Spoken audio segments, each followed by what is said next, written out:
coming in from different teams with different interest groups. And I'll probably try to be vague here because it's a little bit more of a sensitive question. That's fine. But I haven't always felt too safe or supported to voice divergent opinions. And part of that's just been because I've been new and divergent opinions haven't always been super well received, especially because sometimes they're out of context or lacking contextual understanding of what's possible. And sometimes there's kind of a energy of, yeah, we've thought about that. We've tried it. It doesn't work. Next, moving on.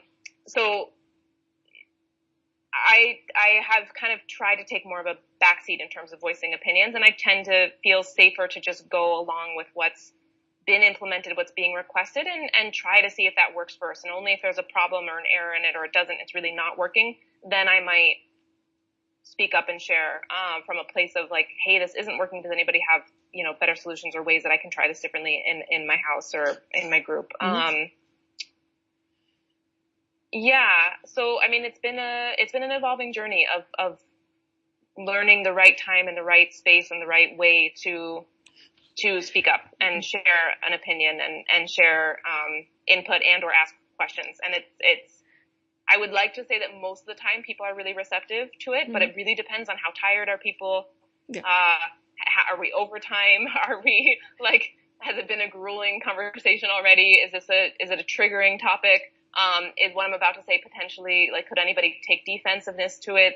And how, so I think for me, I've learned to kind of go through some certain check boxes in my head. And if any one of those is now is just not the right time, or somebody might take this personally, or it might, then I'm just not going to open my mouth and say the point. Okay. Let's see, we talked about that. Have you had or to what extent do you feel that the decisions that the team makes or the processes that the team goes through follows your expectations? Decisions that the team makes.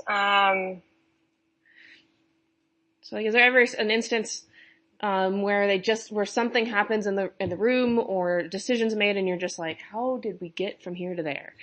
Well, sometimes, for sure. Yes, definitely there are sometimes. I mean, more often than not, I feel pretty comfortable and confident with the way the group is coming up with choices and decisions. Sometimes, I mean, if anything, sometimes our conversations feel like they drag on or go about 2 or 3 times as long as they should, because people often repeat comments or reiterate points, or there's a lot of I don't know what the right way to put it is.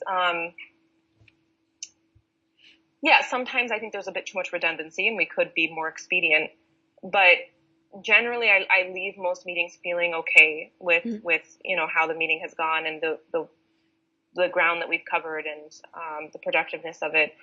Other times I haven't felt that way, but those are more of the exception rather than the rule. Okay. And in those times, it's usually because there is some, and I hate to use this language, but top-down decision that's been made without consulting us or our kind of viewpoint, that then something's being asked of us that I just don't feel comfortable with. But at that point, it's very clear that my comfort level is not really going to be, there's no space to have a voice at that point once a decision has been made and just needs to be implemented. So that happens occasionally, but not frequently.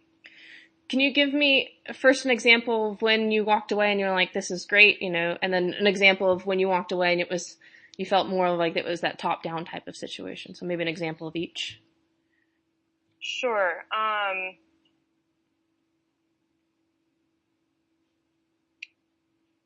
Let's see. So I guess an example of me walking away and feeling great is when we come together and,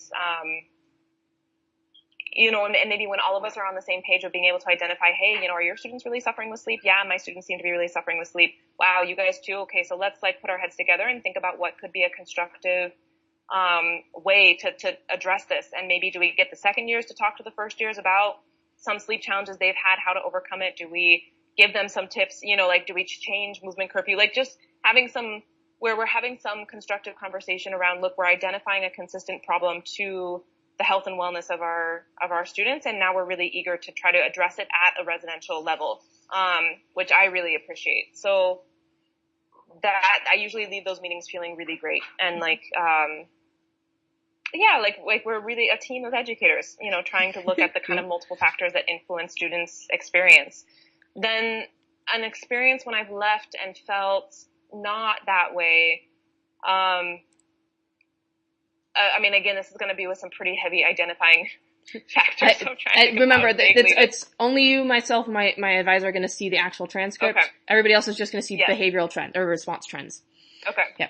So a very strong example was a meeting that we had where once the students were asked to step out, it was just us as the WADA parents, and some management individuals came in and said, look, we've made the decision that they kind of framed it as if it was meant to be a conversation, but it became very clear that it was not meant to be a conversation, and it was any pushback that was given was not actually going to be heeded, and that became evident quite early on of like, we need you as WADA parents to make rounds on the weekends. I think it was even weekdays and weekends between 12:30 a.m. and 2 a.m. And you're going to be paired with another administrative person who's going to stay on campus overnight and make these rounds as well, to make sure that the students aren't breaking movement curfew, that they're not drinking, that they're not smoking, that they're not doing things they shouldn't be doing. And the initial pushback was like, okay, are we working on these days as well? Well, yes, you're expected to work your full day. So we're working from 7:30 for a lot of people until oftentimes 7 p.m., with doing Trevennies and outdoor activities. And then we're meant to be awake for check-in until 9:45, and then again awake at 12:30, and then again awake at 2 a.m. and somehow show up well for our job the next day. Yes, that's the expectation. And the idea was that it would kind of be a shared responsibility that each faculty member in the WADA would have to take one day. And because we have 28 faculty, there was some thought where like, it would be one different faculty member per day. So really you were only doing it. Did I lose you, Catherine? No, I'm here. I'm here. Okay. Yeah. So really each person would only be doing it once a month, except for the WADA parents who would be doing it, once a month, plus then, every weekend they were on duty, they would be doing this as well. Mm.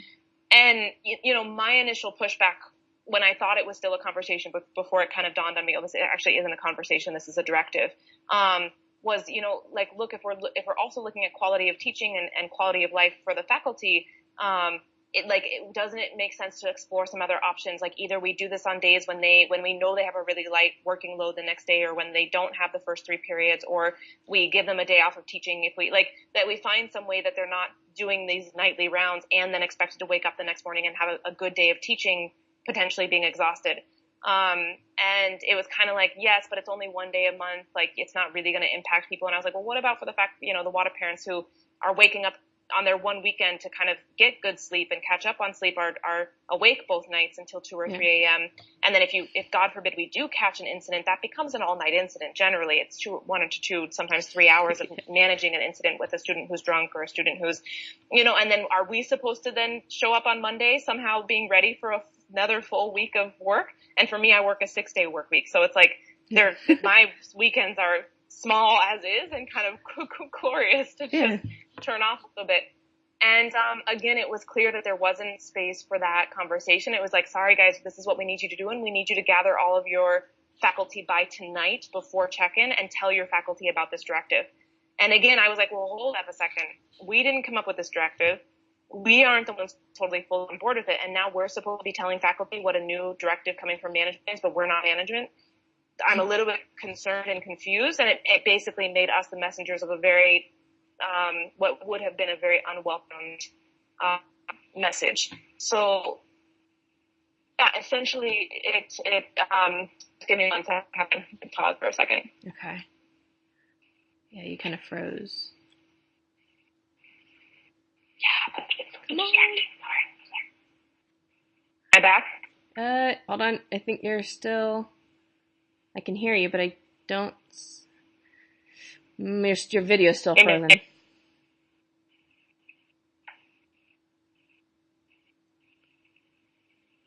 How about now? I can't see your video, but I can still hear you, so if you just want to keep going, that's not a big deal. Oh. Yeah. Should come back on. Try to get off and on. Yeah, I mean, for me, that was when I left,